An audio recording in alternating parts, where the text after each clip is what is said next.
ਤੁਸੀਂ ਇੱਥੇ ਪਹਿਲਾਂ ਹੀ ਕੁਝ ਦੇਖਦੇ ਹੋ? ਤੁਹਾਨੂੰ ਇੱਕ ਪਾਵਰ ਸੀਰੀਜ਼ ਮਿਲਦੀ ਹੈ ਜੋ ਈਵਨ ਪਾਵਰ ਹੁੰਦੀ ਹੈ ਜਾਂ ਇੱਕ ਪਾਵਰ ਸੀਰੀਜ਼ ਜੋ ਆਡ ਪਾਵਰਸ ਹੁੰਦੀਆਂ ਹਨ, ਜਾਂ ਦੋਵੇਂ ਇਕੱਠੇ ਪ੍ਰੋਪਰਟੀ ਨਹੀਂ ਹੋ ਸਕਦੀਆਂ। ਪ੍ਰਾਪਰਟੀ ਉਹ ਹੈ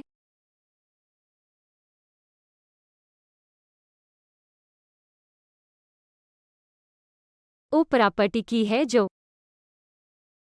ਅਸੀਂ ਦੇਖਦੇ ਹਾਂ ਕਿ ਉਹ ਪ੍ਰਾਪਰਟੀ ਵਿੱਚੋਂ ਇੱਕ ਹੈ ਜੋ ਅਸੀਂ ਇਸ ਤਰ੍ਹਾਂ ਦੇਖਦੇ ਹਾਂ v of x as v of minus x। ਠੀਕ ਹੈ। ਅਤੇ ਅਸੀਂ ਦੇਖਦੇ ਹਾਂ ਕਿ psi n equal to even of x ਜੋ psi n equal to even of minus x ਹੈ। ਅਤੇ psi n equal to odd of x odd powers ਵਿੱਚ ਹੋਵੇਗਾ। ਠੀਕ ਹੈ। ਜੋ ਕਿ minus psi odd of minus x ਹੋਵੇਗਾ। ਇਹਨਾਂ ਫੰਕਸ਼ਨਾਂ ਨੂੰ ਕੀ ਕਿਹਾ ਜਾਂਦਾ ਹੈ? ਤੁਸੀਂ ਇਸ ਪ੍ਰੋਪਰਟੀ ਦਾ ਅਧਿਐਨ ਕੀਤਾ ਹੈ। ਇਹਨਾਂ ਪ੍ਰੋਪਰਟੀਜ਼ ਨੂੰ ਈਵਨ ਫੰਕਸ਼ਨ ਅਤੇ ਆਡ ਫੰਕਸ਼ਨ ਕਿਹਾ ਜਾਂਦਾ ਹੈ। ਠੀਕ ਹੈ। ਈਵਨ ਫੰਕਸ਼ਨ ਦਾ ਮਤਲਬ ਹੈ ਕਿ ਇਹ ਕਿਸੇ ਵੀ ਫੰਕਸ਼ਨ ਤੇ ਜਾਣ ਵਾਲੇ ਸਾਈਨ ਅਤੇ x ਨੂੰ ਨਹੀਂ ਬਦਲਦਾ। f of x ਜੇਕਰ ਇਹ ਸਾਈਨ ਨਹੀਂ ਬਦਲਦਾ ਹੈ ਜਦੋਂ ਤੁਸੀਂ x2 x ਕਰਦੇ ਹੋ। ਉਦਾਹਰਣ ਲਈ cos function cos of x ਇੱਕ ਈਵਨ ਫੰਕਸ਼ਨ ਹੈ। ਠੀਕ ਹੈ। ਪਰ ਜੇਕਰ ਇਹ ਸਾਈਨ ਨੂੰ ਬਦਲਦਾ ਹੈ ਅਤੇ x x ਤੇ ਜਾਂਦਾ ਹੈ ਤਾਂ ਇਹ ਇੱਕ ਆਡ ਫੰਕਸ਼ਨ ਠੀਕ ਹੈ। ਇਸ ਲਈ ਤੁਹਾਡੇ ਕੋਲ ਸਥਿਤੀਆਂ ਹੋ ਸਕਦੀਆਂ ਹਨ ਜਦੋਂ ਇਹ ਇੱਕ ਆਡ ਫੰਕਸ਼ਨ ਹੁੰਦਾ ਹੈ। ਮੰਨ ਲਓ ਕਿ ਅਸੀਂ ਆਡ ਫੰਕਸ਼ਨ ਨੂੰ ਦੇਖ ਰਹੇ ਹਾਂ। ਆਓ ਇੱਥੇ ਪਲੋਟ ਕਰਦੇ ਹਾਂ। x equal to 0 ਤੇ ਆਡ ਫੰਕਸ਼ਨ ਹੋਣਾ ਚਾਹੀਦਾ ਹੈ। ਆਡ ਫੰਕਸ਼ਨ 0 ਹੋਣਾ ਚਾਹੀਦਾ ਹੈ। ਤੁਸੀਂ ਸਹਿਮਤ ਹੋ? ਆਡ ਫੰਕਸ਼ਨ ਨੂੰ 0 ਵਿੱਚੋਂ ਜਾਣਾ ਪੈਂਦਾ ਹੈ। x equal to 0 ਤੇ 0 ਹੋਣਾ ਚਾਹੀਦਾ ਹੈ। ਈਵਨ ਫੰਕਸ਼ਨ ਦੇ ਬਾਰੇ ਕੀ ਹੈ? ਈਵਨ ਫੰਕਸ਼ਨ ਫਾਈਨਾਈਟ ਹੋ ਸਕਦਾ ਹੈ। ਇਸ ਤਰ੍ਹਾਂ ਦਾ ਇਹ ਇੱਕ ਚੰਗੀ ਤਰ੍ਹਾਂ ਪਰਿਭਾਸ਼ਿਤ ਈਵਨ ਫੰਕਸ਼ਨ ਹੈ। ਆਡ ਫੰਕਸ਼ਨਸ ਕੁਝ ਇਸ ਤਰ੍ਹਾਂ ਦੇ ਹੋਣਗੇ। ਇਸ ਲਈ ਇਹ ਹਮੇਸ਼ਾ ਇੱਕ ਆਡ ਫੰਕਸ਼ਨਸ ਲਈ ਇੱਕ ਨੋਡ ਹੁੰਦਾ ਹੈ ਅਤੇ x equal to 0 ਤੇ ਈਵਨ ਫੰਕਸ਼ਨ ਦੇ ਲਈ ਕੋਈ ਨੋਡ ਨਹੀਂ ਹੁੰਦਾ। ਠੀਕ ਹੈ।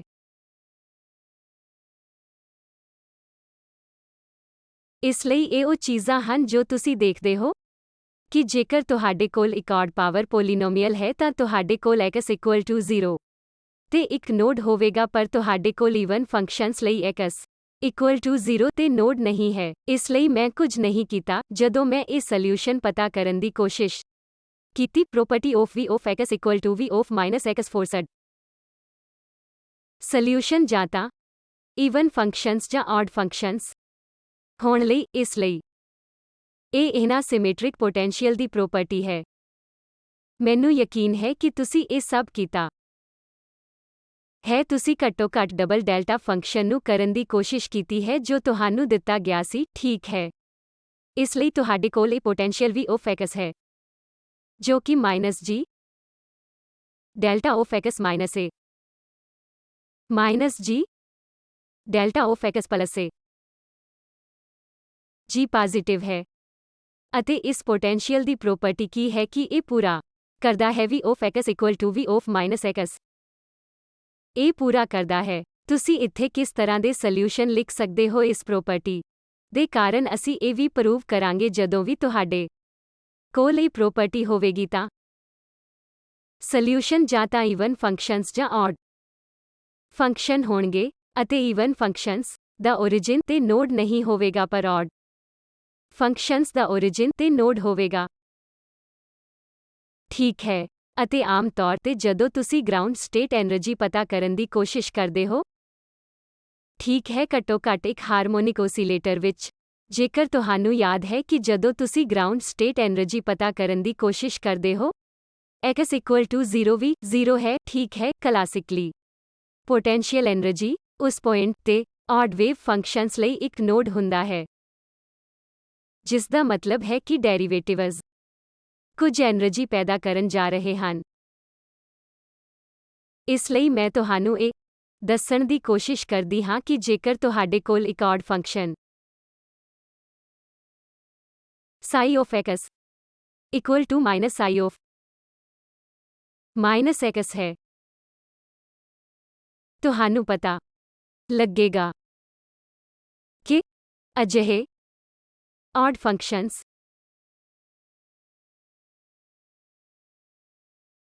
ਦੀ એનર્ਜੀ ਈਵਨ ਫੰਕਸ਼ਨਸ ਤੋਂ ਵੱਧ ਹੋਵੇਗੀ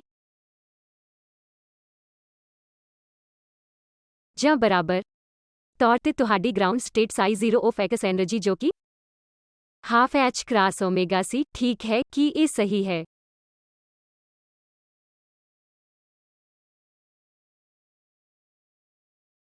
psi 1 of x ਕੋਲ ਸ਼ੁਰੂ ਕਰਨ ਲਈ ਔਡ ਪਾਵਰਸ ਹਨ, ਇਸ ਲਈ ਇਹ ਸਮ x Times e2 the power of minus ax square ਦੇ ਪ੍ਰੋਪੋਰਸ਼ਨਲ ਹੈ। ਇਹ એનર્ਜੀ ਇਹ ਇੱਕ ਔਡ ਫੰਕਸ਼ਨ ਹੈ, ਠੀਕ ਹੈ, ਜਿਸ ਦੀ એનર્ਜੀ ਤੁਸੀਂ ਦੋ ਤਰੀਕਿਆਂ ਨਾਲ ਪਤਾ ਕਰ ਸਕਦੇ ਹੋ। ਤਰੀਕਾ ਇੱਕ ਕੀ ਹੈ? ਇਸ ਵੇਵ ਫੰਕਸ਼ਨ ਨੂੰ ਆਪਣੇ ਟਾਈਮ ਇੰਡੀਪੈਂਡੈਂਟ ਸ਼੍ਰੋਡਿੰਗਰ ਇਕੁਏਸ਼ਨ ਵਿੱਚ ਲਿਖੋ। x ਦੀਆਂ ਪਾਵਰਸ ਦੀ ਤੁਲਨਾ ਕਰੋ, એનર્ਜੀਸ ਪਤਾ ਕਰੋ।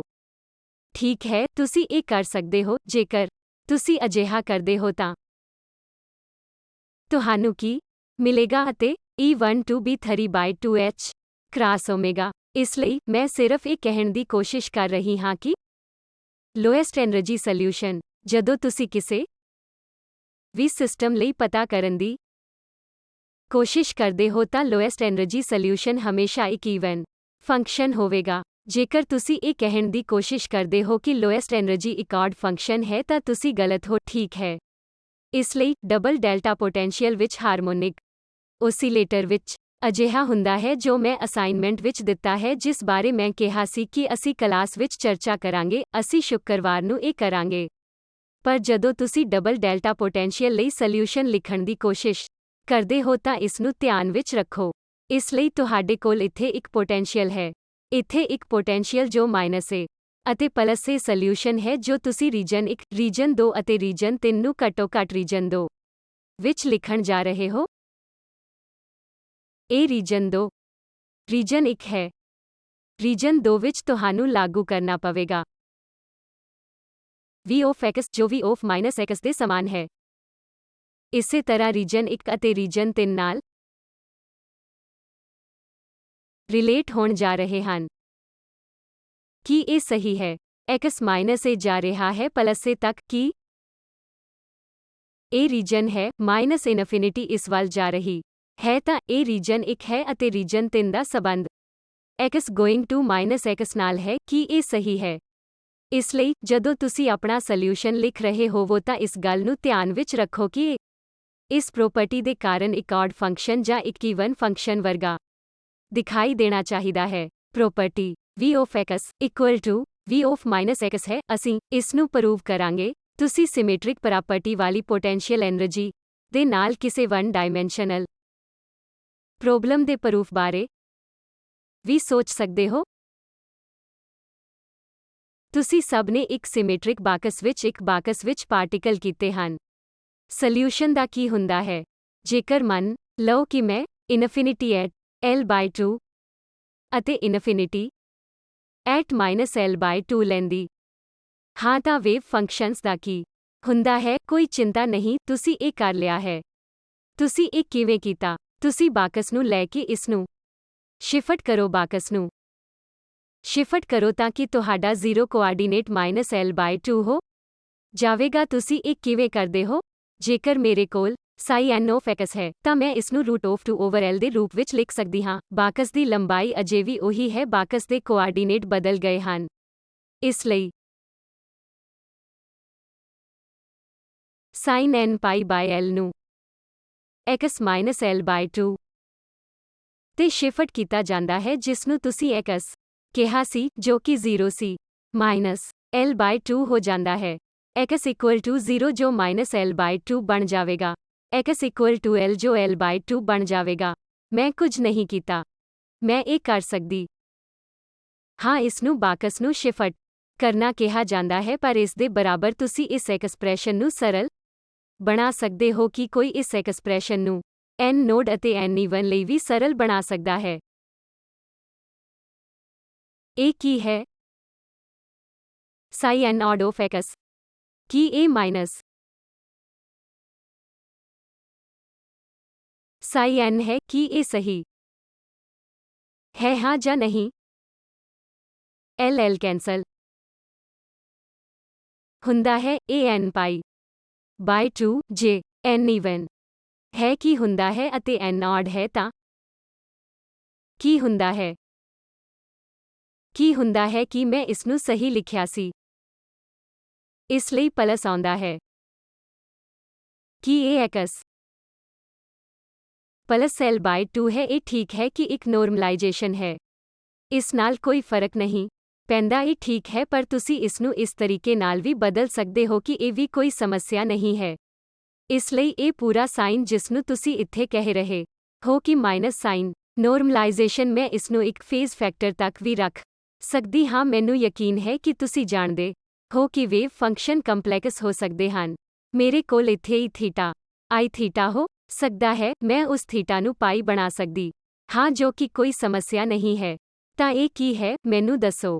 ਗਰਾਊਂਡ ਸਟੇਟ ਕੀ ਹੈ? Ground state n equal to 1 ਹੈ ਅਤੇ ਗਰਾਊਂਡ ਸਟੇਟ ਇੱਕ ਈਵਨ ਫੰਕਸ਼ਨ ਹੋਵੇਗੀ ਜੋ ਮੈਂ ਹਾਰਮੋਨਿਕ ਓਸੀਲੇਟਰ ਨੂੰ ਦੇਖਦੇ ਹੋਏ ਕਿਹਾ ਹੈ ਕਿ ਲੋਐਸਟ ਐਨਰਜੀ ਸਟੇਟ ਦੇ origin ਤੇ ਕੋਈ ਨੋਡ ਨਹੀਂ ਹੋਣਾ ਚਾਹੀਦਾ ਹੈ।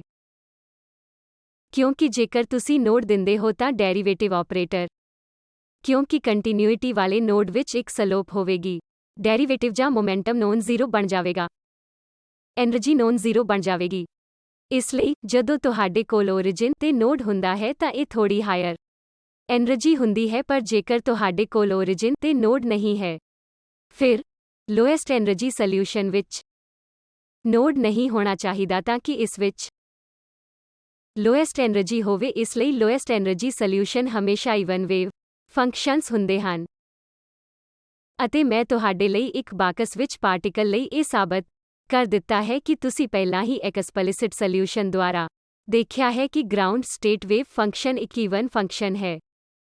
ਪਰ ਇਹ ਉਹ ਟ੍ਰੈਂਡ ਹੈ ਜਦੋਂ ਤੁਸੀਂ ਡਬਲ ਡੈਲਟਾ ਪੋਟੈਂਸ਼ੀਅਲ ਕਰਦੇ ਹੋ। ਮੈਂ ਚਾਹੁੰਦੀ ਹਾਂ ਕਿ ਤੁਸੀਂ ਇਸ ਗੱਲ ਨੂੰ ਧਿਆਨ ਵਿੱਚ ਰੱਖੋ। ਦੋਵੇਂ ਸੋਲਿਊਸ਼ਨਸ ਦੀ ਇਜਾਜ਼ਤ ਹੈ ਕਿ ਤੁਹਾਡੇ ਕੋਲ ਆਡ ਸੋਲਿਊਸ਼ਨਸ ਦੇ ਨਾਲ-ਨਾਲ ਈਵਨ ਸੋਲਿਊਸ਼ਨ ਵੀ ਹੋ ਸਕਦੇ ਹਨ, ਕਿਉਂਕਿ v of x equal to v of minus x, v of x equal to v of minus x ਹੋਣ ਕਾਰਨ ਡਬਲ ਡੈਲਟਾ ਵਿੱਚ ਵੀ ਪੋਟੈਂਸ਼ੀਅਲ। ਤੁਹਾਨੂੰ ਇਸ ਫੈਕਟ ਨੂੰ ਸ਼ਾਮਲ ਕਰਨਾ ਹੋਵੇਗਾ ਕਿ ਸੋਲਿਊਸ਼ਨ ਈਵਨ ਫੰਕਸ਼ਨਸ ਜਾਂ ਆਡ ਫੰਕਸ਼ਨਸ ਹੋ ਸਕਦੇ ਹਨ, ਅਤੇ ਜਦੋਂ ਤੁਸੀਂ ਐਕਸਪਲਿਸਿਟ ਗਣਨਾ ਕਰਦੇ ਹੋ ਤਾਂ ਤੁਸੀਂ ਦੇਖੋਗੇ ਕਿ ਈਵਨ ਸੋਲਿਊਸ਼ਨਸ ਵਿੱਚ ਘੱਟ ਐਨਰਜੀ ਹੋਵੇਗੀ, ਫਿਰ ਆਡ ਸੋਲਿਊਸ਼ਨ ਈਵਨ ਹੋਵੇਗਾ। ਹਾਂ, ਤੁਸੀਂ ਕਰ ਸਕਦੇ ਹੋ। ਹਾਂ, ਇਸ ਕਾਰਨ ਡੈਲ ਸਕੁਏਅਰ ਬਾਈ ਡੈਲ x ਸਕੁਏਅਰ 0 ਹੋਵੇਗਾ, ਕਿਉਂਕਿ ਇਸ ਦਾ ਉੱਥੇ ਮੈਕਸਿਮਮ ਹੋਵੇਗਾ। ਇਸ ਲਈ ਇਸ ਵਿੱਚ ਘੱਟ ਐਨਰਜੀ ਹੋਵੇਗੀ। ਮੋਮੈਂਟਮ ਆਪਰੇਟਰ ਕੋਲ ਨੋਡ ਨਹੀਂ ਹੈ, ਪਰ ਇਹ ਇੱਕ ਮੈਕਸਿਮਮ ਪੁਆਇੰਟ ਹੈ। ਤੁਸੀਂ ਸ਼੍ਰੋਡਿੰਗਰ ਨੂੰ ਦੇਖ ਕੇ ਵੀ ਪ੍ਰੂਵ ਕਰ ਸਕਦੇ ਹੋ। ਹਾਂ, ਇਹ ਉਹ ਚੀਜ਼ਾਂ ਹਨ ਜੋ ਮੈਂ ਚਾਹੁੰਦੀ ਹਾਂ ਕਿ ਤੁਸੀਂ ਸੋਚੋ। ਦੇਖੋ, ਮੈਂ ਤੁਹਾਨੂੰ ਇੱਕ ਬਾਕਸ ਵਿੱਚ ਪਾਰਟੀਕਲ ਅਤੇ ਹਾਰਮੋਨਿਕ ਓਸੀਲੇਟਰ ਦੀਆਂ ਦੋ ਉਦਾਹਰਣਾਂ ਦੇ ਰਹੀ ਹਾਂ, ਅਤੇ ਇਹ ਡਬਲ ਡੈਲਟਾ ਪੋਟੈਂਸ਼ੀਅਲ ਅਜਿਹਾ ਕਰਨ ਲਈ ਇੱਕ ਹੋਰ ਨੌਨ ਟ੍ਰਿਵੀਅਲ ਪ੍ਰੋਬਲਮ ਹੈ। ਅਜਿਹਾ ਕਰਦੇ ਸਮੇਂ ਤੁਹਾਨੂੰ ਜਾਣਕਾਰੀ ਸ਼ਾਮਲ ਕਰਨੀ ਪਵੇਗੀ ਜੇਕਰ ਤੁਸੀਂ ਸਿੱਖਿਆ ਹੈ। ਇਸ ਲਈ ਮੈਂ ਇਹਨਾਂ ਦੋ ਸਰਲ ਉਦਾਹਰਣਾਂ ਤੇ ਜ਼ੋਰ ਦੇਣ ਦੀ ਕੋਸ਼ਿਸ਼ ਕਰ ਰਹੀ ਹਾਂ ਜੋ ਤੁਸੀਂ ਮਕੈਨਿਕਲੀ ਵੇਖੀਆਂ ਹਨ, ਪਰ ਮੈਂ ਚਾਹੁੰਦੀ ਹਾਂ ਕਿ ਤੁਸੀਂ ਇਸ ਤਰੀਕੇ ਨਾਲ ਮਹਿਸੂਸ ਕਰੋ ਕਿ ਜਦੋਂ ਵੀ ਤੁਹਾਡੇ ਕੋਲ symmetric potential v of x equal to v minus x ਹੋਵੇ, ਤੁਹਾਨੂੰ ਇਸ ਫੈਕਟ ਨੂੰ ਸ਼ਾਮਲ ਕਰਨਾ ਹੋਵੇਗਾ ਕਿ ਸ਼੍ਰੋਡਿੰਗਰ ਇਕੁਏਸ਼ਨ ਦੇ ਸੋਲਿਊਸ਼ਨ ਜਾਂ ਤਾਂ ਈਵਨ ਫੰਕਸ਼ਨ ਜਾਂ ਆਡ ਫੰਕਸ਼ਨ ਹੋਣੇ ਚਾਹੀਦੇ ਹਨ, ਜਿਸ ਨੂੰ ਤੁਸੀਂ ਪ੍ਰੂਵ ਕਰ ਸਕਦੇ ਹੋ। ਅਸੀਂ ਇਹ ਵੀ ਪ੍ਰੂਵ ਕਰਾਂਗੇ, ਪਰ ਇਹ ਲੋਐਸਟ ਐਨਰਜੀ ਸਟੇਟ ਹਮੇਸ਼ਾ ਇੱਕ ਈਵਨ ਫੰਕਸ਼ਨ ਹੋਵੇਗੀ। ਇਹ ਵੀ ਅਜਿਹੀ ਚੀਜ਼ ਹੈ ਜਿਸ ਨੂੰ ਦੇਖ ਕੇ ਤੁਸੀਂ ਮਹਿਸੂਸ ਕਰ ਸਕਦੇ ਹੋ x ਬਰਾਬਰ 0 ਤੇ ਇੱਕ ਨੋਡ। ਇਹ ਉਹ ਚੀਜ਼ਾਂ ਹਨ ਜੋ ਮੈਂ ਚਾਹੁੰਦੀ ਹਾਂ ਕਿ ਤੁਸੀਂ ਬਿਹਤਰ ਤਰੀਕੇ ਨਾਲ ਸਮਝ ਸਕੋ। ਠੀਕ ਹੈ, ਇਹੀ ਕਾਰਨ ਹੈ ਕਿ ਮੈਂ ਇਹਨਾਂ ਜਾਣੀਆਂ ਪਛਾਣੀਆਂ ਚੀਜ਼ਾਂ ਤੇ ਜ਼ੋਰ ਦੇਣ ਦੀ ਕੋਸ਼ਿਸ਼ ਕਰ ਰਹੀ ਹਾਂ ਜੋ ਤੁਸੀਂ ਪਹਿਲਾਂ ਹੀ ਕਰ ਚੁੱਕੇ ਹੋ, ਪਰ ਇੱਕ ਵੱਖਰੇ ਦ੍ਰਿਸ਼ਟੀਕੋਣ ਤੋਂ।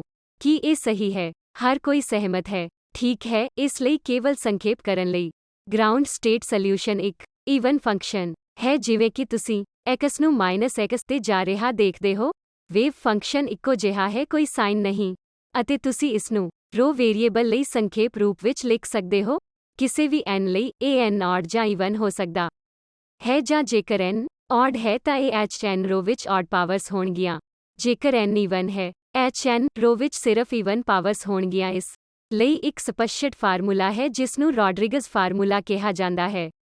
ਮੈਨੂੰ ਨਹੀਂ ਪਤਾ ਕਿ ਤੁਸੀਂ ਇਸ ਨੂੰ ਆਪਣੇ ਗਣਿਤ ਦੇ ਕੋਰਸ ਵਿੱਚ ਦੇਖਿਆ ਹੈ ਜਾਂ ਨਹੀਂ। ਜੇਕਰ ਤੁਸੀਂ ਨਹੀਂ ਦੇਖਿਆ ਹੈ ਤਾਂ hn ਆਫ ਰੋ ਨੂੰ ਯਾਦ ਕਰਨ ਦੀ ਲੋੜ ਨਹੀਂ ਹੈ, ਪਰ ਤੁਸੀਂ ਇਸ ਨੂੰ ਯੋਜਨਾਬੱਧ ਢੰਗ ਨਾਲ ਕਰਨ ਦੀ ਕੋਸ਼ਿਸ਼ ਕਰ ਸਕਦੇ ਹੋ ਅਤੇ nth ਡੈਰੀਵੇਟਿਵ ਆਪਰੇਟਰ ਨੂੰ e2 ਮਾਈਨਸ ਰੋ ਸਕੁਏਅਰ ਤੇ n ਦੇ ਬਰਾਬਰ 0 ਤੱਕ ਕਰ ਸਕਦੇ ਹੋ। ਇਹ ਡੈਰੀਵੇਟਿਵ ਆਪਰੇਟਰ ਉੱਥੇ ਨਹੀਂ ਹੈ, ਤੁਹਾਨੂੰ ਸਿੱਧਾ ਇੱਕ ਪ੍ਰਾਪਤ ਹੁੰਦਾ ਹੈ। ਜੇਕਰ n ਇੱਕ ਹੈ ਤਾਂ ਡੈਰੀਵੇਟਿਵ d ਬਾਈ d ਰੋ ਓਨੀ 2 ਦਾ ਮਾਈਨਸ ਰੋ ਸਕੁਏਅਰ ਹੋਵੇਗਾ, ਜੋ ਤੁਹਾਨੂੰ ਇਹ -2 ਰੋ ਦੇਵੇਗਾ। ਇਹ 2 ਰੋ ਬਣੇਗਾ ਅਤੇ ਇਸੇ ਤਰ੍ਹਾਂ।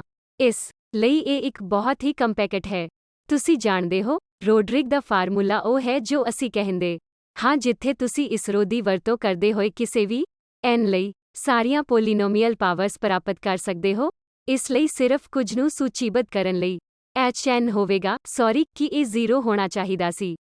h0 ਆਫ ਰੋ 1 h1 ਆਫ ਰੋ ਹੋਣਾ ਚਾਹੀਦਾ ਹੈ, ਜੋ 2 ਰੋ ਅਤੇ ਰੋ ਦਾ h2 ਫਿਰ ਤੋਂ ਕੇਵਲ ਈਵਨ ਪਾਵਰ ਹੋਣਗੀਆਂ, ਕੋਈ ਵੀ ਆਡ ਪਾਵਰ ਨਹੀਂ ਹੋਣਗੀਆਂ। ਇਸ ਲਈ ਇਹ ਇੱਕ ਕਾਂਸਟੈਂਟ ਪਲੱਸ 4 ਰੋ ਸਕੁਏਅਰ ਹੈ। ਇਸ ਲਈ ਇਹ ਮੈਂ ਪਹਿਲਾਂ ਹੀ ਦਿਖਾਇਆ ਹੈ ਕਿ ਇੱਕ ਵਾਰ ਜਦੋਂ ਤੁਸੀਂ ਸੀਰੀਜ਼ ਵਿੱਚ ਟਰੰਕੇਸ਼ਨ ਕਰਦੇ ਹੋ, ਤੁਹਾਨੂੰ ਆਪਣੇ ਆਪ ਪਤਾ ਲੱਗ ਜਾਂਦਾ ਹੈ ਕਿ એનર્ਜੀ ਕੁਆਂਟਾਈਜ਼ਡ ਹੋਣੀ ਚਾਹੀਦੀ ਹੈ।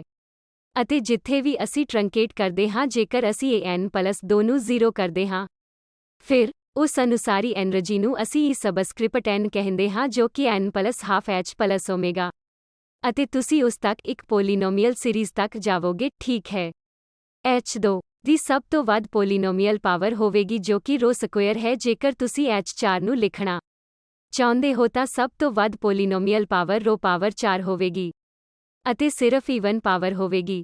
ਮੈਨੂੰ ਉਮੀਦ ਹੈ ਕਿ ਮੈਂ ਤੁਹਾਨੂੰ ਸੋਲਿਊਸ਼ਨ ਦੇ ਬਾਰੇ ਵਿੱਚ ਵਧੀਆ ਤਰੀਕੇ ਨਾਲ ਦੱਸਿਆ ਹੈ ਅਤੇ ਇਸ ਰੋਡਰਿਗਜ਼ ਫਾਰਮੂਲੇ ਦੀ ਵਰਤੋਂ ਕਰਕੇ ਇਹਨਾਂ ਪਾਵਰ ਸੀਰੀਜ਼ ਨੂੰ ਕਿਵੇਂ ਲਿਖਣਾ ਹੈ। ਠੀਕ ਹੈ, ਇਹ ਇੱਕ ਬਹੁਤ ਹੀ ਵਧੀਆ ਸੰਖੇਪ ਹੈ। ਤੁਹਾਨੂੰ ਸਿਰਫ ਆਲੇ ਦੁਆਲੇ ਨਹੀਂ ਦੇਖਣਾ ਚਾਹੀਦਾ ਹੈ ਅਤੇ ਇਹ ਦੇਖਣਾ ਚਾਹੀਦਾ ਹੈ ਕਿ ਤੁਸੀਂ ਸਾਰੀਆਂ ਪੋਲੀਨੋਮੀਅਲ ਪਾਵਰਸ ਕਿਵੇਂ ਪ੍ਰਾਪਤ ਕਰਦੇ ਹੋ।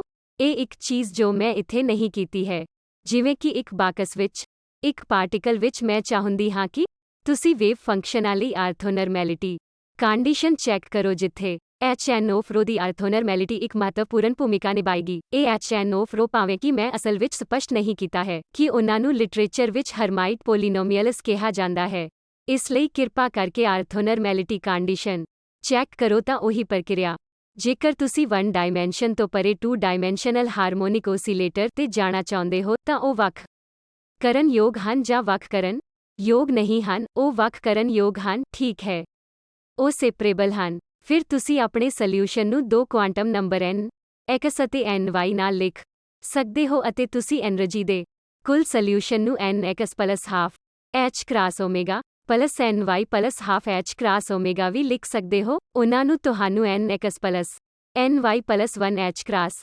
ਓਮੇਗਾ ਦੇਣ ਲਈ ਜੋੜਿਆ ਜਾ ਸਕਦਾ ਹੈ ਅਤੇ 2 ਵੇਵ ਫੰਕਸ਼ਨਸ ਦਾ ਪ੍ਰੋਡਕਟ ਹੁੰਦਾ ਹੈ। ਫਾਰਮ ਬਿਲਕੁਲ ਤੁਹਾਡੇ 1 ਡਾਇਮੈਂਸ਼ਨਲ ਹਾਰਮੋਨਿਕ ਓਸੀਲੇਟਰ ਦੇ ਸਮਾਨ ਹਨ, ਸਿਰਫ ਵੇਰੀਏਬਲ x ਨੂੰ ਵੇਰੀਏਬਲ y ਅਤੇ ਉਚਿਤ ਕੁਆਂਟਮ ਨੰਬਰ ਨਾਲ ਬਦਲਿਆ ਜਾਵੇਗਾ। ਇਸ ਲਈ ਇੱਕ ਵਾਰ ਜਦੋਂ ਤੁਸੀਂ 2 ਡਾਇਮੈਂਸ਼ਨਸ ਤੇ ਜਾਂਦੇ ਹੋ ਤਾਂ ਇੱਕ ਹੋਰ ਵਿਸ਼ੇਸ਼ਤਾ ਹੁੰਦੀ ਹੈ ਕਿ ਵਿਸ਼ੇਸ਼ਤਾ ਕੀ ਹੈ। ਇਸ ਲਈ ਕਿਸੇ ਵੀ ਪੱਧਰ ਦੀ ਡੀਜਨਰੇਸੀ ਨੂੰ ਇੱਕ integer n x plus n y ਦਿੱਤੇ ਜਾਣ ਤੇ ਮੈਂ ਇਸ ਨੂੰ ਕੁਝ ਇੰਟੀਜਰ n ਕਹਿ ਸਕਦੀ ਹਾਂ। ਅਸਲ ਵਿੱਚ ਇੱਕ ਪੂਰੀ ਸੰਖਿਆ ਇਹ 0 ਵੀ ਹੋ ਸਕਦੀ ਹੈ। ਤੁਸੀਂ ਮੈਨੂੰ ਇਹ ਦੱਸਣ ਦੀ ਕੋਸ਼ਿਸ਼ ਕਰ ਸਕਦੇ ਹੋ ਕਿ ਇਸ ਵਿੱਚੋਂ 2 ਭਾਗਾਂ ਨੂੰ ਕਿਵੇਂ ਡਿਵਾਈਡ ਕਰਨਾ ਹੈ। ਇਸ ਲਈ 2 ਭਾਗਾਂ ਨੂੰ ਡਿਵਾਈਡ ਕਰਨ ਲਈ ਤੁਸੀਂ ਇੱਕ ਪਾਰਟੀਸ਼ਨ ਕਰਦੇ ਹੋ, ਇੰਟੀਜਰ n ਦਿੰਦੇ ਹੋਏ ਇੰਟੀਜਰ ਨਾਲ ਇੱਕ ਨੰਬਰ ਲਾਈਨ ਲੈਂਦੇ ਹੋ ਅਤੇ ਤੁਸੀਂ ਇੱਕ ਪਾਰਟੀਸ਼ਨ ਨੂੰ ਵਿਚਕਾਰ ਕਿਤੇ ਰੱਖਦੇ ਹੋ। ਇਸ ਲਈ ਜਿੱਥੇ ਤੁਸੀਂ ਇਸ ਪਾਰਟੀਸ਼ਨ ਨੂੰ ਪਾਉਂਦੇ ਹੋ, ਉੱਥੇ ਕਿੰਨੀਆਂ ਸੰਭਾਵਨਾਵਾਂ ਹਨ ਅਤੇ n+1 ਸੰਭਾਵਨਾਵਾਂ ਹਨ। ਇਸ ਲਈ ਤੁਹਾਡੇ ਕੋਲ ਹੈ। ਟੋਟਲ n ਨੂੰ 0 ਅਤੇ n1 ਅਤੇ n-1 ਵਿੱਚ ਵੰਡਿਆ ਜਾ ਸਕਦਾ ਹੈ ਅਤੇ ਇਸ ਤਰ੍ਹਾਂ। ਇਸ ਲਈ ਇਹ ਇਸ ਗੱਲ ਤੇ ਨਿਰਭਰ ਕਰਦਾ ਹੈ ਕਿ ਤੁਸੀਂ ਪਾਰਟੀਸ਼ਨ ਕਿੱਥੇ ਰੱਖਦੇ ਹੋ, ਤਾਂ ਕਿ ਤੁਹਾਨੂੰ ਡੀਜਨਰੇਸੀ ਵਜੋਂ n+1 ਮਿਲਦਾ ਹੈ। ਕੀ ਇਹ ਤੁਹਾਡੇ ਲਈ ਸਪਸ਼ਟ ਹੈ? ਜੇਕਰ ਤੁਸੀਂ 3 ਡਾਇਮੈਂਸ਼ਨਲ ਹਾਰਮੋਨਿਕ ਓਸੀਲੇਟਰ ਕਰਨਾ ਚਾਹੁੰਦੇ ਹੋ, ਤਾਂ ਕੀ ਹੋਵੇਗਾ? એનર્ਜੀ ਆਈਗਨ ਵੈਲਿਊਜ਼ ਕੀ ਹੋਣਗੀਆਂ?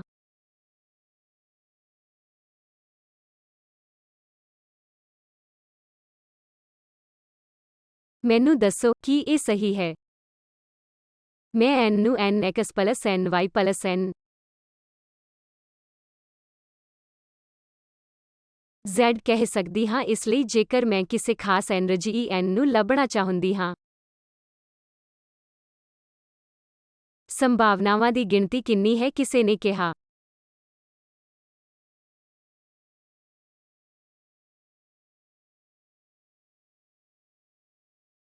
n+2 c2 ਕੀ ਤੁਸੀਂ ਸਮਝਦੇ ਹੋ?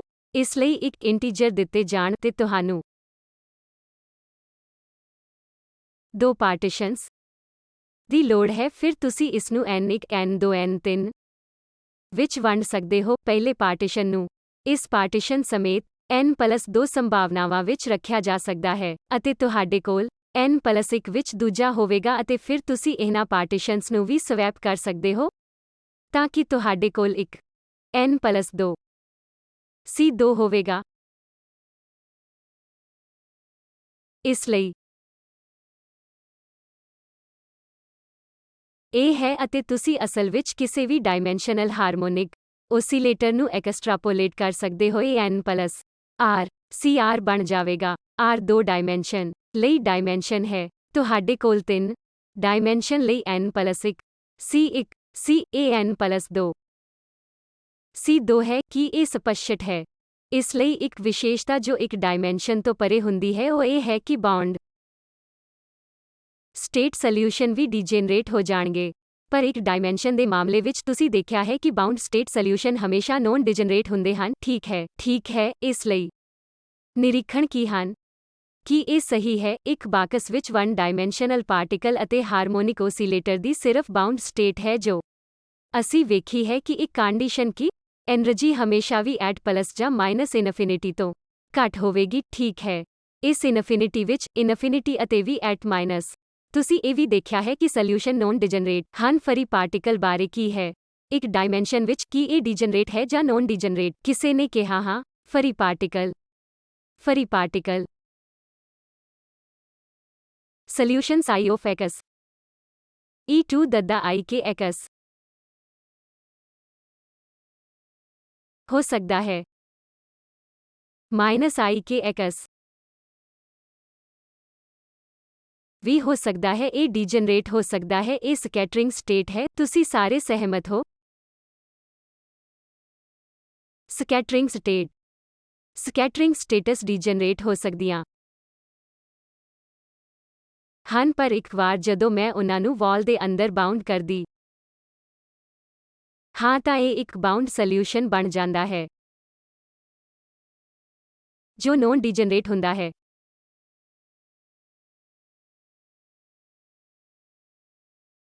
ਇਸ ਦੇ 2 ਸੋਲਿਊਸ਼ਨ ਹੋ ਸਕਦੇ ਹਨ। ਇਸ ਲਈ ਕੀ ਅਸੀਂ ਇਹ ਸਟੇਟਮੈਂਟ ਸਾਬਿਤ ਕਰ ਸਕਦੇ ਹਾਂ ਅਤੇ ਇੱਕ ਡਾਇਮੈਂਸ਼ਨ ਵਿੱਚ ਬਾਉਂਡ ਸਟੇਟ ਸੋਲਿਊਸ਼ਨ ਹਮੇਸ਼ਾ ਨੋਨ ਡੀਜਨਰੇਟ ਹੁੰਦੇ ਹਨ? ਕੀ ਤੁਸੀਂ ਇਹ ਸਾਬਤ ਕਰ ਸਕਦੇ ਹੋ? ਠੀਕ ਹੈ। ਜਦੋਂ ਅਸੀਂ ਇੱਕ ਡਾਇਮੈਂਸ਼ਨ ਤੋਂ ਪਰੇ ਚਲੇ ਜਾਂਦੇ ਹਾਂ ਤਾਂ ਅਸੀਂ 2 ਡਾਇਮੈਂਸ਼ਨਲ ਹਾਰਮੋਨਿਕ ਓਸੀਲੇਟਰ ਅਤੇ 3 ਡਾਇਮੈਂਸ਼ਨਲ ਹਾਰਮੋਨਿਕ ਓਸੀਲੇਟਰ ਦੇਖੇ ਹਨ। ਅਸੀਂ ਦੇਖਦੇ ਹਾਂ ਕਿ ਇਹ ਸੋਲਿਊਸ਼ਨ ਡੀਜਨਰੇਟਡ ਹਨ। ਠੀਕ ਹੈ। ਮੈਨੂੰ ਮਾਫ ਕਰਨਾ, ਮੈਨੂੰ ਨਹੀਂ ਪਤਾ ਕਿ ਮੈਂ ਇਸ ਨੂੰ ਕਿਉਂ ਲਿਖਿਆ। ਠੀਕ ਹੈ, ਤਾਂ ਇਹ ਵੀ ਉਹ ਚੀਜ਼ ਹੈ ਜਿਸ ਬਾਰੇ ਮੈਂ ਤੁਹਾਨੂੰ ਦੱਸਣਾ ਚਾਹੁੰਦੀ ਹਾਂ ਕਿ ਪਾਰਟੀਕਲ ਦੀ એનર્ਜੀ ਲੋਕਲ ਮਿਨੀਮਮ ਤੋਂ ਘੱਟ ਹੋ ਸਕਦੀ ਹੈ ਪਰ ਗਲੋਬਲ ਮਿਨੀਮਮ ਤੋਂ ਨਹੀਂ। ਮੇਰਾ ਇਸ ਤੋਂ ਕੀ ਮਤਲਬ ਹੈ? ਜੇਕਰ ਮੰਨ ਲਓ ਕਿ ਮੇਰੇ ਕੋਲ ਇਸ ਤਰ੍ਹਾਂ ਦੇ ਪੋਟੈਂਸ਼ੀਅਲ ਹਨ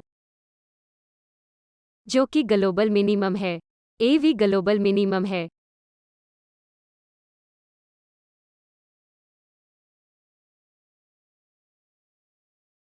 ਇਹ ਵੀ ਲੋਕਲ ਮਿਨੀਮਮ ਹੈ, ਠੀਕ ਹੈ। ਉਹ ਸਾਰੇ ਲੋਕਲ ਮਿਨੀਮਮ ਹਨ। ਉਹ ਗਲੋਬਲ ਨਹੀਂ ਹਨ। ਇਹ ਗਲੋਬਲ ਮਿਨੀਮਮ ਹੈ। ਮੰਨ ਲਓ ਕਿ ਇਹ ਉਸ ਰੀਜਨ ਦੀ ਪੂਰੀ ਰੇਂਜ ਹੈ ਜਿਸ ਨੂੰ ਮੈਂ ਲੋਐਸਟ ਪੋਟੈਂਸ਼ੀਅਲ એનર્ਜੀ ਲੈ ਰਹੀ ਹਾਂ, ਤੁਹਾਨੂੰ ਗਲੋਬਲ ਮਿਨੀਮਮ ਦੇਵੇਗਾ। ਜੇਕਰ ਆਉਣ ਵਾਲੇ ਪਾਰਟੀਕਲ ਦੀ એનર્ਜੀ ਗਲੋਬਲ ਮਿਨੀਮਮ ਤੋਂ ਘੱਟ ਹੈ ਤਾਂ ਇਹ ਸੋਲਿਊਸ਼ਨ ਸੰਭਵ ਹੈ। ਤੁਸੀਂ ਇਸ ਨੂੰ ਕੁਝ ਪੁਆਇੰਟ ਸਾਬਤ ਕੀਤਾ ਹੈ। ਤੁਸੀਂ ਇਹ ਕਿਵੇਂ ਸਾਬਤ ਕੀਤਾ ਹੈ? ਤੁਸੀਂ ਇਹ ਇੱਕ ਸਿੰਪਲ ਸਟੈਪ ਪੋਟੈਂਸ਼ੀਅਲ ਲਈ ਕਰ ਸਕਦੇ ਹੋ। ਤੁਸੀਂ ਇਸ ਨੂੰ ਕਿਵੇਂ ਸਾਬਤ ਕਰਦੇ ਹੋ? ਯਾਦ ਰੱਖੋ। ਇਸ ਲਈ, ਜੇਕਰ ਤੁਸੀਂ ਪੀ ਸਕੁਏਅਰ ਦੀ ਐਕਸਪੈਕਟੇਸ਼ਨ ਵੈਲਿਊ ਕਰਨ ਦੀ ਕੋਸ਼ਿਸ਼ ਕਰਦੇ ਹੋ ਜੋ ਸ਼੍ਰੋਡਿੰਗਰ ਇਕੁਏਸ਼ਨ ਵਿੱਚ ਹੀ -v of x the expectation value ਦੇ ਪ੍ਰੋਪੋਰਸ਼ਨਲ ਹੋਵੇਗੀ। ਸ਼੍ਰੋਡਿੰਗਰ ਇਕੁਏਸ਼ਨ ਵਿੱਚ p square over 2m expectation value -v of x the expectation value ਨੂੰ ਲੱਭਣ ਦੀ ਕੋਸ਼ਿਸ਼ ਕਰਨ ਦੇ ਸਮਾਨ ਹੋਵੇਗੀ। ਇਸ એનર્ਜੀ ਲਈ ਇਹ ਕੁਆਂਟੀਟੀ ਕੀ ਹੈ? ਇਹ ਨੈਗੇਟਿਵ ਹੈ। ਠੀਕ ਹੈ। ਇਸ ਲਈ ਇਹ ਐਕਸਪੈਕਟੇਸ਼ਨ ਵੈਲਿਊ ਹਮੇਸ਼ਾ ਨੈਗੇਟਿਵ ਰਹੇਗੀ। ਖੱਬੇ ਪਾਸੇ ਦੀ p ਸਕੁਏਅਰਡ ਐਕਸਪੈਕਟੇਸ਼ਨ ਵੈਲਿਊ ਕੀ ਹੋਵੇਗੀ? ਕੀ ਇਹ ਨੈਗੇਟਿਵ ਹੋ ਸਕਦਾ ਹੈ? ਕਿਉਂ? p ਸਕੁਏਅਰ ਪੋਜ਼ਿਟਿਵ ਡੈਫੀਨੇਟ ਹੈ। ਠੀਕ ਹੈ। ਇਹ ਕੋਈ ਇਮੇਜਿਨਰੀ ਨੰਬਰ ਨਹੀਂ ਹੈ। p ਇਮੇਜਿਨਰੀ ਨਹੀਂ ਸੀ। p ਸਕੁਏਅਰ ਹਮੇਸ਼ਾ ਪੋਜ਼ਿਟਿਵ ਹੋਵੇਗਾ। ਠੀਕ ਹੈ। ਇਸ ਲਈ ਜੇਕਰ ਤੁਸੀਂ ਕਿਸੇ ਵੀ ਓਬਜ਼ਰਵੇਬਲ ਓਪਰੇਟਰਾਂ ਦੇ ਸਕੁਏਅਰ ਦੀ ਐਕਸਪੈਕਟੇਸ਼ਨ ਵੈਲਿਊ ਲੱਭਣ ਦੀ ਕੋਸ਼ਿਸ਼ ਕਰਦੇ ਹੋ ਤਾਂ ਇਹ ਹਮੇਸ਼ਾ ਪੋਜ਼ਿਟਿਵ ਹੋਵੇਗੀ।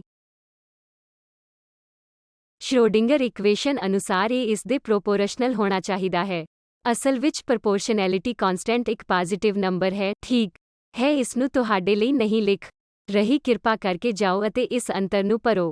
ਰਾਈਟ ਹੈਂਡ ਸਾਈਡ ਨੈਗੇਟਿਵ ਹੈ, ਲੈਫਟ ਹੈਂਡ ਸਾਈਡ ਪੋਜ਼ਿਟਿਵ ਹੈ, ਜੋ ਕਿ ਇੱਕ ਕੰਟਰਾਡਿਕਸ਼ਨ ਹੈ ਜਿਸ ਦਾ ਮਤਲਬ ਹੈ ਕਿ ਤੁਹਾਡੇ ਕੋਲ ਇੱਕ ਪਾਰਟੀਕਲ ਦੀ એનર્ਜੀ ਇੱਕ ਮਨਜ਼ੂਰ ਸੋਲਿਊਸ਼ਨ ਵਜੋਂ ਗਲੋਬਲ ਮਿਨੀਮਮ ਤੋਂ ਘੱਟ ਨਹੀਂ ਹੋ ਸਕਦੀ। ਇਸ ਲਈ ਇਹ ਮੈਨੂੰ ਤੁਹਾਡੇ ਲਈ ਸਭ ਤੋਂ ਸਰਲ ਸਵਾਲ ਤੇ ਲਿਆਉਂਦਾ ਹੈ। ਜੇਕਰ ਮੰਨ ਲਓ ਮੇਰੇ ਕੋਲ ਡੈਲਟਾ ਫੰਕਸ਼ਨ ਪੋਟੈਂਸ਼ੀਅਲ ਹੈ, ਗਲੋਬਲ ਮਿਨੀਮਮ ਕੀ ਹੈ? ਗਲੋਬਲ ਮਿਨੀਮਮ -ਇਨਫਿਨਿਟੀ ਦੀ ਤਰ੍ਹਾਂ ਹੈ। ਜੇਕਰ ਤੁਸੀਂ ਚਾਹੁੰਦੇ ਹੋ ਤਾਂ ਕੀ ਅਸੀਂ ਇੱਥੇ ਬਾਉਂਡ ਸਟੇਟਸ ਰੱਖ ਸਕਦੇ ਹਾਂ? ਇਜਾਜ਼ਤ ਹੈ ਜਾਂ ਨਹੀਂ? ਤੁਸੀਂ ਕਿਉਂ ਉਲਝਣ ਵਿੱਚ ਹੋ? ਤੁਸੀਂ ਇਹ ਕੀਤਾ ਹੈ। ਇਸ ਲਈ ਇਸ ਦੀ ਇੱਕ ਬਾਉਂਡ ਸਟੇਟ ਹੈ। ਤੁਸੀਂ ਇਹ ਕੀਤਾ ਹੈ। એનર્ਜੀ 0 ਤੋਂ ਘੱਟ ਹੋਵੇਗੀ ਪਰ ਇਹ ਯਕੀਨੀ ਤੌਰ ਤੇ ਵੀ ਗਲੋਬਲ ਮਿਨੀਮਮ ਤੋਂ ਵੱਧ ਹੈ। ਤੁਸੀਂ ਸਾਰੇ ਸਹਿਮਤ ਹੋ? ਪਲੱਸ ਜਾਂ -ਇਨਫਿਨਿਟੀ ਤੇ ਪੋਟੈਂਸ਼ੀਅਲ 0 ਹੈ। ਆਓ ਲੈਂਦੇ ਹਾਂ। ਠੀਕ ਹੈ। ਬਾਉਂਡ ਸਟੇਟਸ ਲਈ ਗਲੋਬਲ ਮਿਨੀਮਮ ਹੈ -ਇਨਫਿਨਿਟੀ ਤੋਂ ਘੱਟ ਹੋਣਾ ਚਾਹੀਦਾ ਹੈ। v ਤੋਂ +ਇਨਫਿਨਿਟੀ ਅਤੇ v ਤੋਂ ਘੱਟ ਇਨਫਿਨਿਟੀ। ਇਹ ਸਹੀ ਹੈ। ਬਾਉਂਡ ਸਟੇਟ ਲਈ e ਘੱਟ ਤੋਂ ਘੱਟ ਇਨਫਿਨਿਟੀ ਅਤੇ v +ਇਨਫਿਨਿਟੀ ਤੇ v ਤੋਂ ਘੱਟ ਹੋਣੀ ਚਾਹੀਦੀ ਹੈ। ਇਸ ਲਈ e +ਇਨਫਿਨਿਟੀ ਅਤੇ -ਇਨਫਿਨਿਟੀ 0 ਹੀ ਨੈਗੇਟਿਵ ਹੋਣਾ ਚਾਹੀਦਾ ਹੈ ਪਰ e ਗਲੋਬਲ ਮਿਨੀਮਮ ਤੋਂ ਵੱਧ ਹੋਣਾ ਚਾਹੀਦਾ ਹੈ। ਇਸ ਲਈ ਤੁਹਾਡੇ ਕੋਲ ਪਾਰਟੀਕਲ ਦੀ એનર્ਜੀ ਇਸ ਤਰ੍ਹਾਂ ਹੋ ਸਕਦੀ ਹੈ। ਇਸ ਲਈ ਬਾਉਂਡ ਸਟੇਟ ਸੰਭਵ ਹੈ।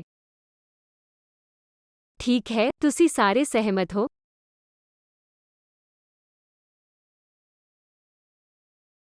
ਇਹ ਸੰਭਵ ਹੈ। ਆਓ ਇਸ ਨੂੰ ਇੱਕ ਰਿਪਲਸਿਵ ਡੈਲਟਾ ਫੰਕਸ਼ਨ ਲਈ ਆਸਾਨ ਬਣਾਉਂਦੇ ਹਾਂ। ਆਓ ਇਹ ਕਰੀਏ। ਕੀ ਹੋਵੇਗਾ?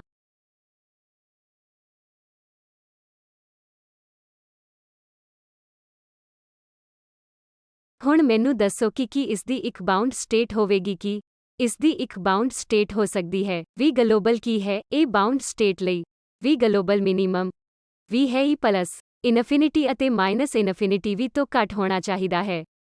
ਇਸ ਲਈ e 0 ਤੋਂ ਘੱਟ ਹੈ।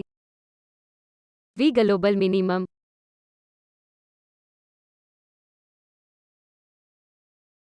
ਤੋਂ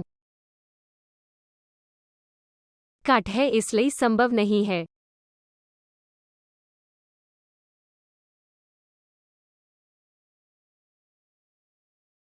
ਇਸ ਲਈ ਮੈਂ ਕੁਝ ਨਹੀਂ ਕੀਤਾ। ਮੈਂ ਪਹਿਲਾਂ ਦੇ ਸਿਧਾਂਤ ਦੀ ਵਰਤੋਂ ਕਰਦਾ ਹਾਂ ਕਿ ਤੁਹਾਡੇ ਕੋਲ ਇੱਕ ਪਾਰਟੀਕਲ ਦੀ એનર્ਜੀ ਗਲੋਬਲ ਮਿਨੀਮਮ ਤੋਂ ਘੱਟ ਨਹੀਂ ਹੋ ਸਕਦੀ।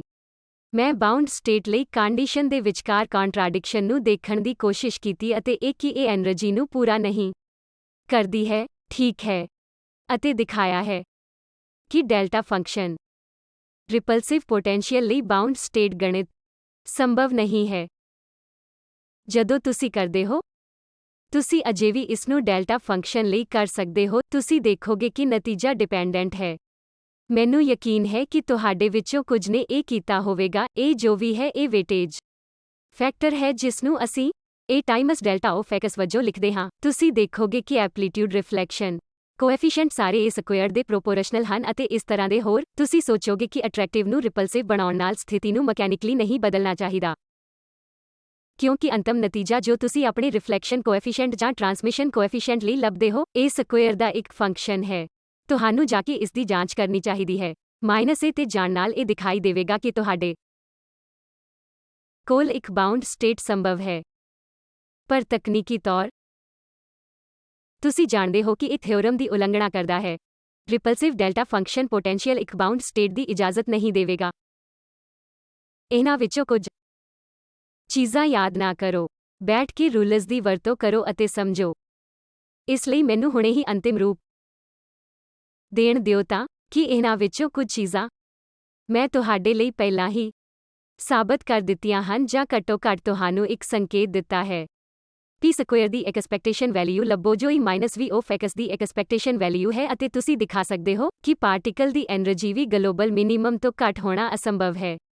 ਪੋਟੈਂਸ਼ੀਅਲ V ਆਫ x ਨਾਲ ਵਨ ਡਾਇਮੈਂਸ਼ਨਲ ਬਾਉਂਡ ਸਟੇਟ ਦੀਆਂ ਸਮੱਸਿਆਵਾਂ ਲਈ ਇਸ ਨੂੰ ਸਾਬਤ ਕਰਨ ਲਈ ਕਿਹਾ ਜਾਂਦਾ ਹੈ। ਅਸੀਂ ਇਸ ਨੂੰ ਅਗਲੀ ਕਲਾਸ ਵਿੱਚ ਕਰਾਂਗੇ। ਤੁਸੀਂ ਦਿਖਾ ਸਕਦੇ ਹੋ ਕਿ ਸਟੇਸ਼ਨਰੀ ਸਟੇਟ ਘੱਟੋ ਘੱਟ ਇੱਕ ਬਾਕਸ ਵਿੱਚ ਪਾਰਟੀਕਲ ਲਈ ਇੱਕ ਸਿਮੈਟ੍ਰਿਕ ਬਾਕਸ -L/2 ਤੋਂ +L/2 ਅਤੇ ਹਾਰਮੋਨਿਕ ਔਸੀਲੇਟਰ ਵਨ ਡਾਇਮੈਂਸ਼ਨਲ ਹਾਰਮੋਨਿਕ ਔਸੀਲੇਟਰ ਲਈ ਵੀ ਮੈਂ ਤੁਹਾਨੂੰ ਇਹ ਦਿਖਾਉਣ ਦੀ ਕੋਸ਼ਿਸ਼ ਕੀਤੀ ਹੈ ਕਿ ਸੋਲਿਊਸ਼ਨ ਜਾਂ ਤਾਂ ਆਡ ਫੰਕਸ਼ਨ ਜਾਂ ਈਵਨ ਫੰਕਸ਼ਨ ਹਨ, ਪਰ ਸਾਨੂੰ ਅਜੇ ਵੀ ਇਹ ਸਾਬਤ ਕਰਨਾ ਪਏਗਾ ਕਿ ਅਸੀਂ ਇਹ ਵੀ ਸਾਬਤ ਨਹੀਂ ਕੀਤਾ ਹੈ ਕਿ ਇੱਕ ਡਾਇਮੈਂਸ਼ਨ ਵਿੱਚ ਇੱਕ bound state solution non degenerate ਹੈ। ਇਸ ਲਈ ਇਹ ਦੋ ਅਸੀਂ ਸਾਬਤ ਕਰਨ ਦੀ ਕੋਸ਼ਿਸ਼ ਕਰਾਂਗੇ ਅਤੇ ਸ਼ੁੱਕਰਵਾਰ ਨੂੰ ਡਬਲ ਡੈਲਟਾ ਫੰਕਸ਼ਨ ਵੀ ਕਰਾਂਗੇ। ਕਿਰਪਾ ਕਰਕੇ ਕੋਸ਼ਿਸ਼ ਕਰੋ, ਇਸ ਬਾਰੇ ਸੋਚੋ ਅਤੇ ਲੈਕਚਰ ਵਿੱਚ ਆਓ ਤਾਂ ਜੋ ਅਸੀਂ ਸਰਗਰਮ ਭਾਗੀਦਾਰੀ ਕਰ ਸਕੀਏ। ਇੱਕ bound state one dimensional bound state ਸਮੱਸਿਆਵਾਂ ਨੋਨ ਡੀਜਨਰੇਟ ਹਨ। ਦੂਸਰੀ ਇੱਕ V ਆਫ x ਅਤੇ V ਦਾ ਆਫ -x ਜਾਂ ਆਡ ਅਤੇ ਈਵਨ ਫੰਕਸ਼ਨ ਦਾ ਸੋਲਿਊਸ਼ਨ ਹੈ। ਤੀਜਾ ਇੱਕ double delta symmetric attractive potential ਹੈ ਜੋ ਇੱਕ ਬਾਉਂਡ ਸਟੇਟ ਦੀ ਆਗਿਆ ਦੇਵੇਗੀ।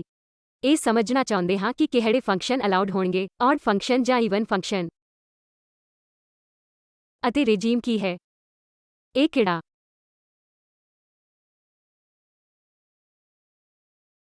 ਹਿੱਸਾ ਹੈ